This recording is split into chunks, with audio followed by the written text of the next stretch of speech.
Si el juez, a partir de la demanda y de la contestación, se da cuenta que debe participar un sujeto que no ha sido inicialmente convocado por ninguna de las partes, entonces el juez debe incorporarlo al proceso. Y sobre todo si es necesario presentar toda la prueba en la demanda o existen casos en los que ciertos medios probatorios podrían ser reservados para etapas posteriores.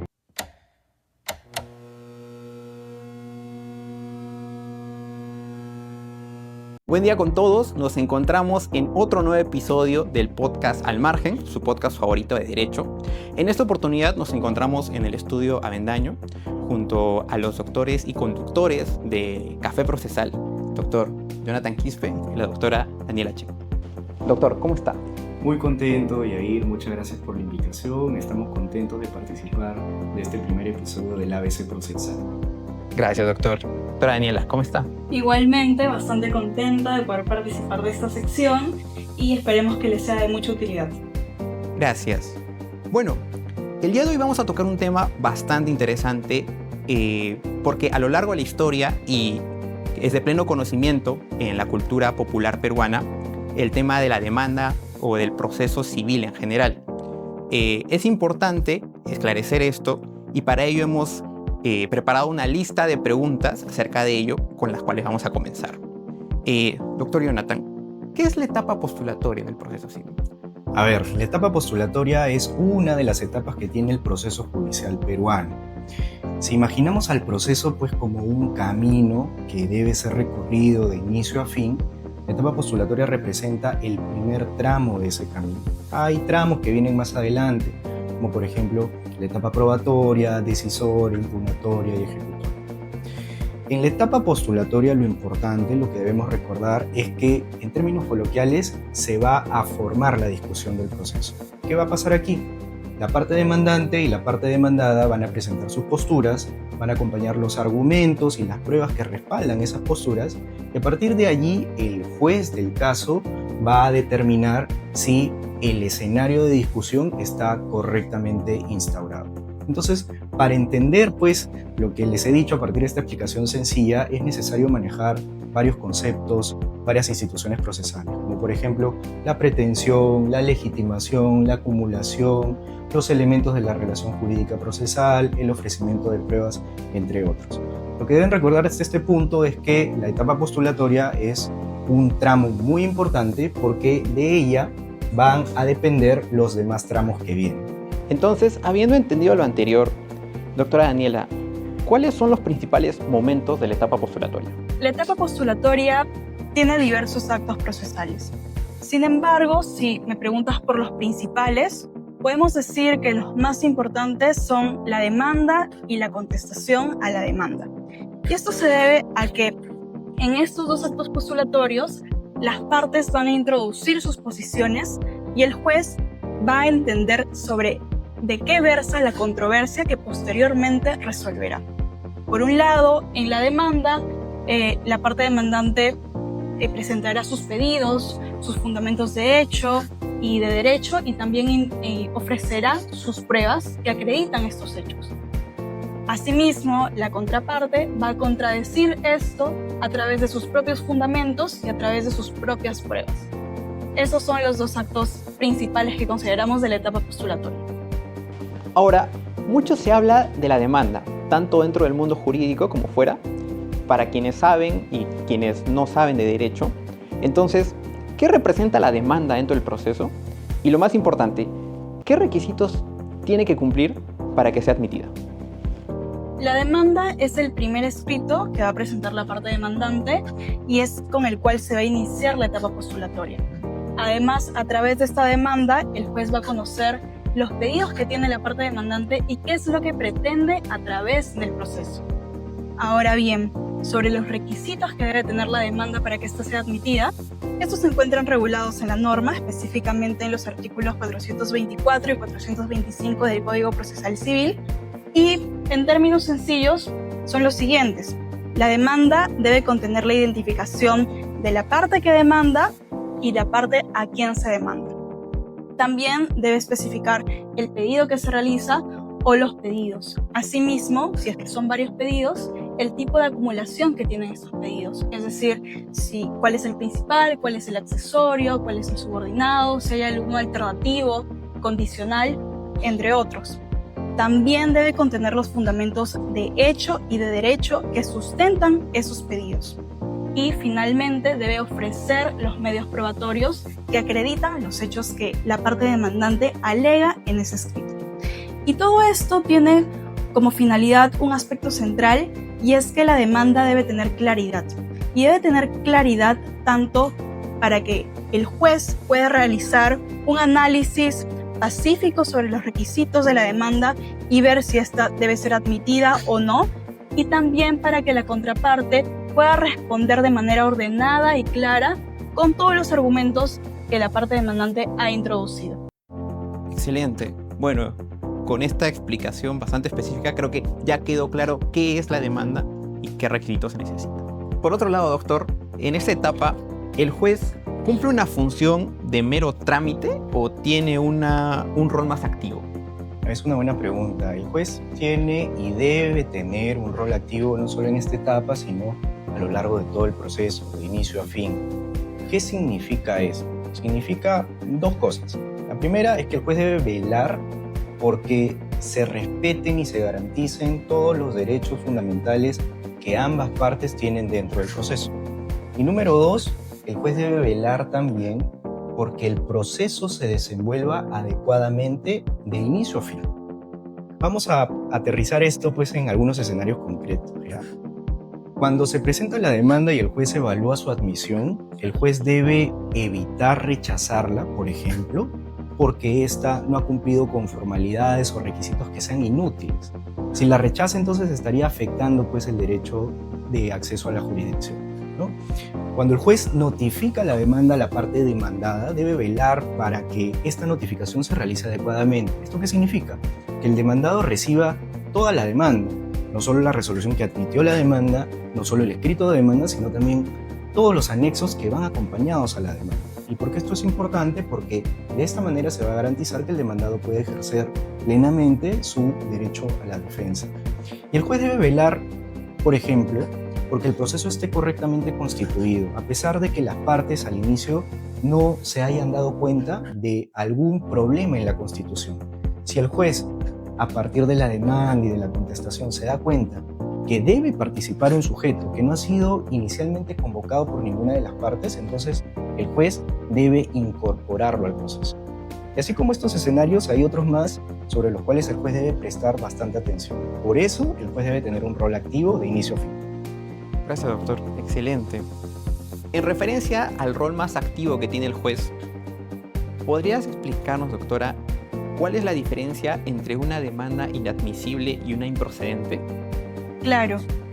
Una demanda es inadmisible cuando un juez advierte que hay defectos que pueden ser subsanados. En ese sentido, le otorgará un plazo a la parte demandante para que subsane estos errores, estos defectos, y luego de ello el trámite podrá continuar.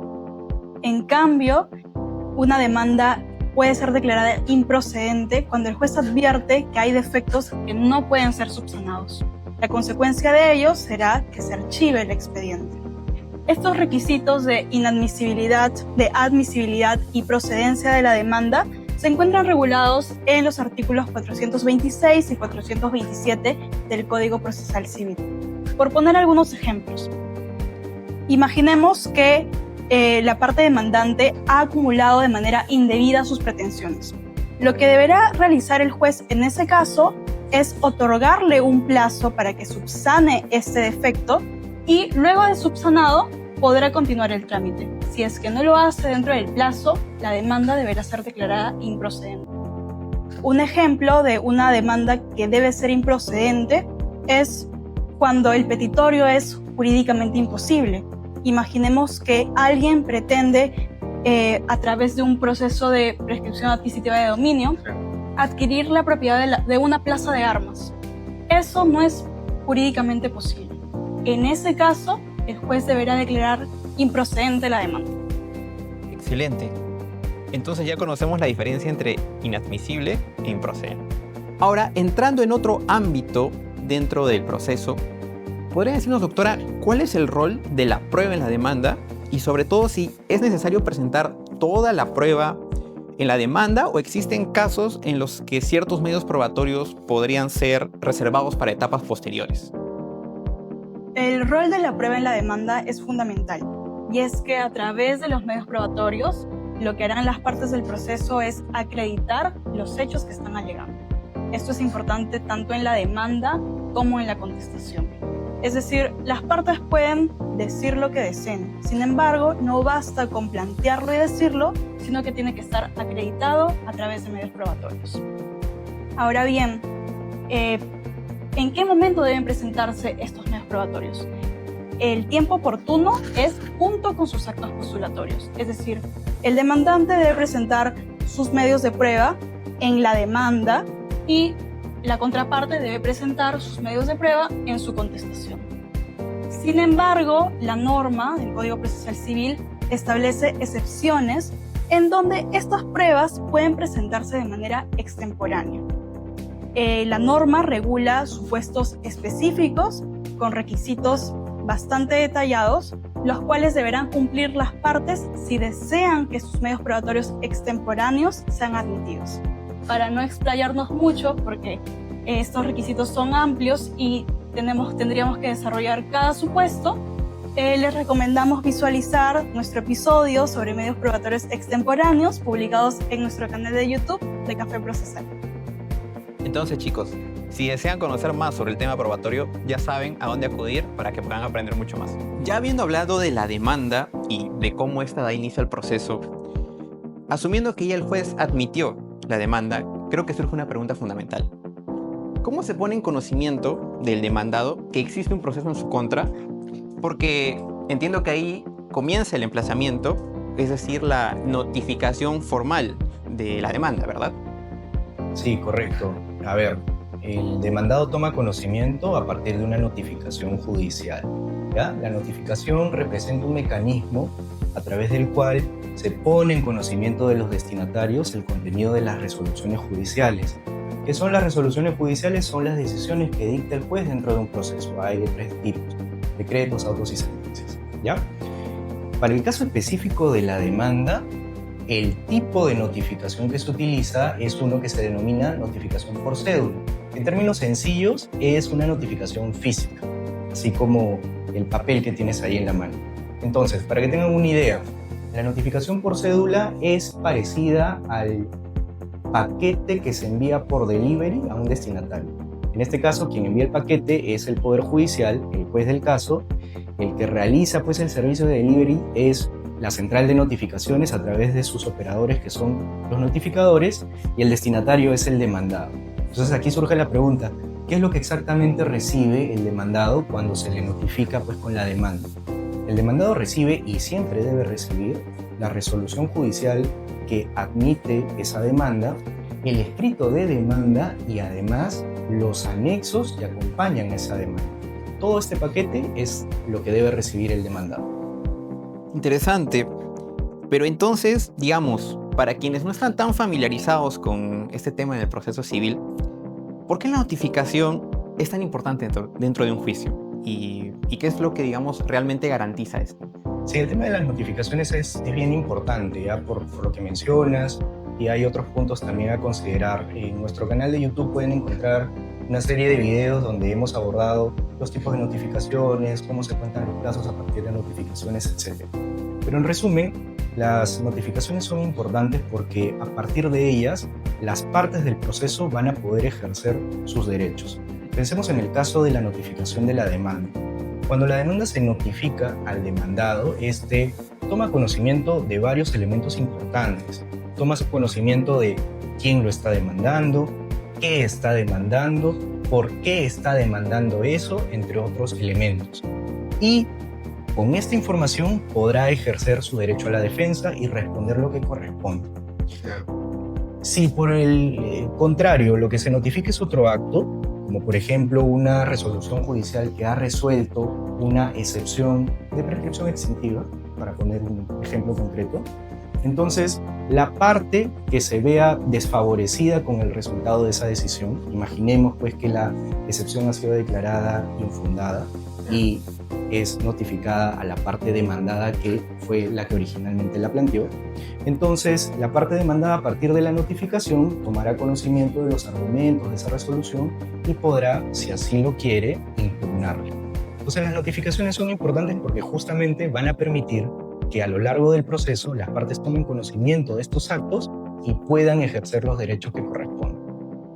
Gracias, doctor. Me quedó bastante claro con toda su explicación, la verdad. Doctor, entonces, en su opinión, ¿considera que el emplazamiento o la notificación es uno de los momentos que quizá más retraso o demora generan en los procesos civiles? ¿Y por qué ocurriría esto en la práctica? A ver, yo creo que hay varios factores que pueden ocasionar que el proceso avance lentamente. Dependiendo de algunas circunstancias, las notificaciones pueden generar esa demora en el proceso, pero no necesariamente va a ocurrir por culpa de las notificaciones. Entonces, hay que pensar pues en cuáles serían esas circunstancias que ocasionan que las notificaciones dilaten el proceso. Les voy a poner algunos ejemplos, ¿ya? Si tenemos un proceso judicial en Lima, ¿ya?, y se debe notificar, por ejemplo, la demanda, y son varios demandados, y algunos de esos demandados domicilian en Cusco, en Arequipa o incluso fuera del país, entonces la notificación que se debe hacer de la demanda en aquellos casos va a tomar más tiempo de la notificación que se debe hacer a los demandados que estén en Lima. Y esto se debe a que el procedimiento detrás, la logística detrás de las notificaciones a esos demandados que están fuera, pues en otros departamentos o incluso fuera del país, es más compleja, ¿ya? Hay otras circunstancias también, como por ejemplo cuando tenemos demandados o en general partes que han sido declaradas rebeldes. En estos casos, la ley exige que estos rebeldes sean notificados por cédula. Entonces, esos actos, las resoluciones, los escritos en particular que menciona el Código Procesal Civil, se deberán notificar a los rebeldes por cédula, físicamente. Y en algunos casos se tendrá que hacer una notificación por edicto. Entonces, lo que quiero que quede claro es que no siempre las notificaciones generan una dilación en el proceso, pero hay circunstancias en particular que sí la pueden ocasionar. Entonces, doctor, ya llegando al fin de este episodio y habiendo entendido la etapa como tal, ¿podría decirnos qué es el saneamiento del proceso? El saneamiento del proceso, que tiene pues un nombre bastante particular, lo que representa es que el juez ha determinado que el proceso está correctamente instaurado, que las partes que han iniciado el proceso y que se encuentran participando hasta ese punto son las únicas que deben continuar participando del juicio, de la discusión, hasta la solución de la controversia.